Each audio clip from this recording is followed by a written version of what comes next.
भगवान बिल्कुल प्यार आया तो अपने प्राणों को छोड़ दिया और भगवत धाम को विदा में चले गए।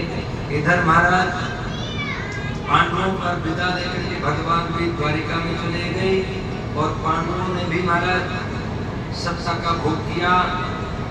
शौनकादिक ऋषियों ने कहा कि परीक्षित का क्या हुआ, तो महाराज सूर्य कहते हैं जन्म हुआ, सकुशल सुरत हुआ और महाराज जन्म लेते ही इधर उधर देख रहे थे, जिसने घर में रक्षा की थी परीक्षण कर रहे थे, इसलिए नाम रखा गया परीक्षित, एक नाम है विष्णुराज। तो महाराज इस तरह बढ़ जैसे शुक्र पक्ष का चंद्रमा बढ़ता है इस प्रकार वृद्धि हुई और महाराज समय आने पर पांडव भी सत्ता का भार छोड़कर राजा परीक्षित को स्वर्ग यात्रा पर चले गए। और परीक्षित जी भी एक दिन भ्रमण करने के लिए निकले कि भाई मंत्रियों के भरोसे नहीं छोड़ना चाहिए, नौकरों के भरोसे नहीं छोड़ना चाहिए, खुद भी देखना चाहिए। भ्रमण करने के लिए आए, देखा तो एक काल पुरुष गैया बछड़े को मारते हुए जा रहा था। परीक्षित ने उससे महाराज डांटा, फटकारा, पीटा और महाराज पूछा कौन हो, तो कहा महाराज मैं साक्षात कलियुग। कलियुग को महाराज परीक्षित जी ने बहुत फटकारा।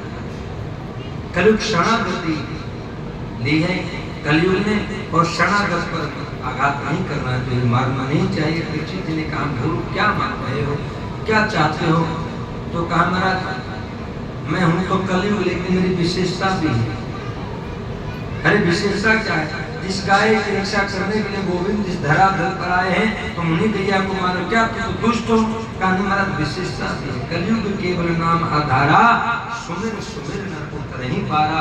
महाराज मैं जानता हूँ कलियुग के लोग आलसी हैं इसलिए नाम ही नहीं लेते, तो मेरे अंदर विशेषता नाम ही ले लो, बस उसी से नैया पार हो जाएगी।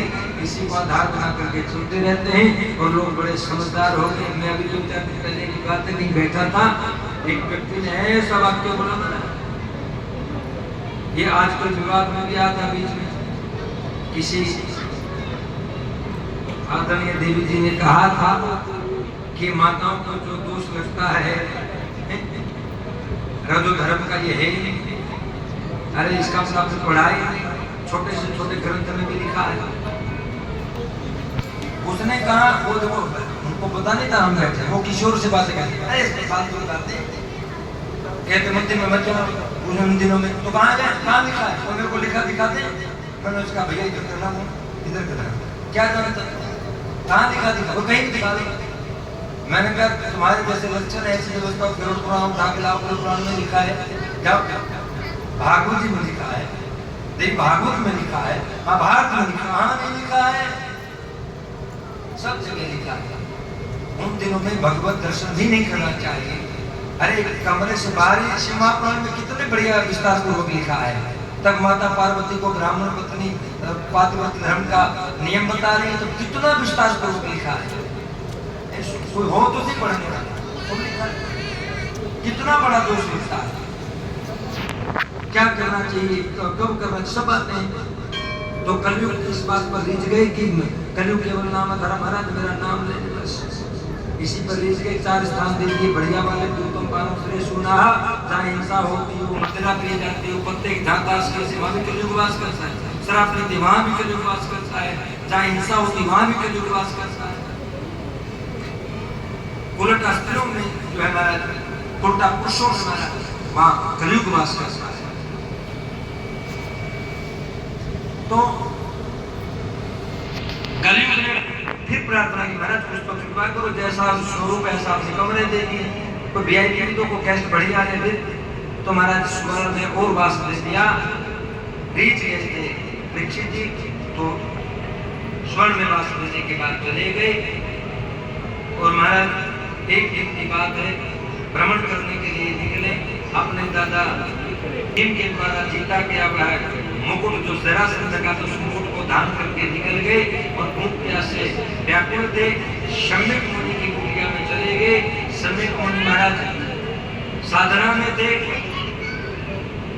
परीक्षित जी ने पाखंडी समझकर उनके गले में मृतक सर्प डाल दिया कि बोलेंगी, मैं आवाजें दे रहा हूँ, कोई हो तो पानी पिला, तो पानी पिला, तो समाधि में नहीं महाराज निकला क्या समझ रहा है, तो धनुष को उठा करके मृतक सर्प डाल दिया। ये बात शम्यक मुनि के शिष्यों ने उनके पुत्र श्रृंग ऋषि को बता दी जा करके, और उन्होंने हमारा श्राप निकाला।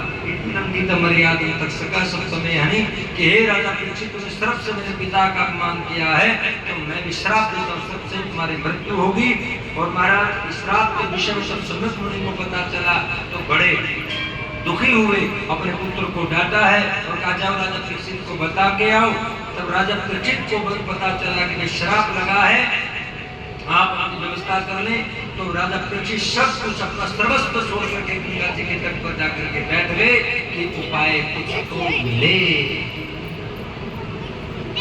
और महाराज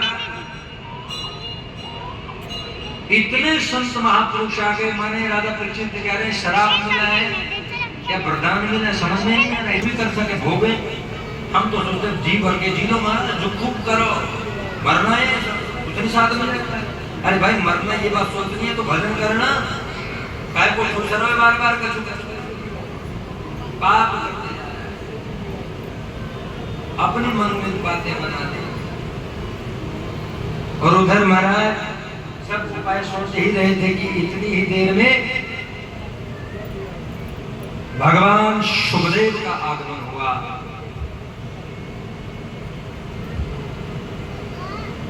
और शुभदेव भगवान साक्षात भगवान श्री कृष्ण ही आज अपने भक्त की वाणी रूप वज्र से रक्षा करने के लिए आए हैं, क्योंकि तब ब्रह्म शस्त्र से आघात हुआ था तो शस्त्र से रक्षा की, वाणी का आघात हुआ तो वाणी से रक्षा की। महाराज भगवान बड़ी कृपा करते हैं अपने भक्तों पर। एक बार उनका कोई कह दे कि मैं आपका हो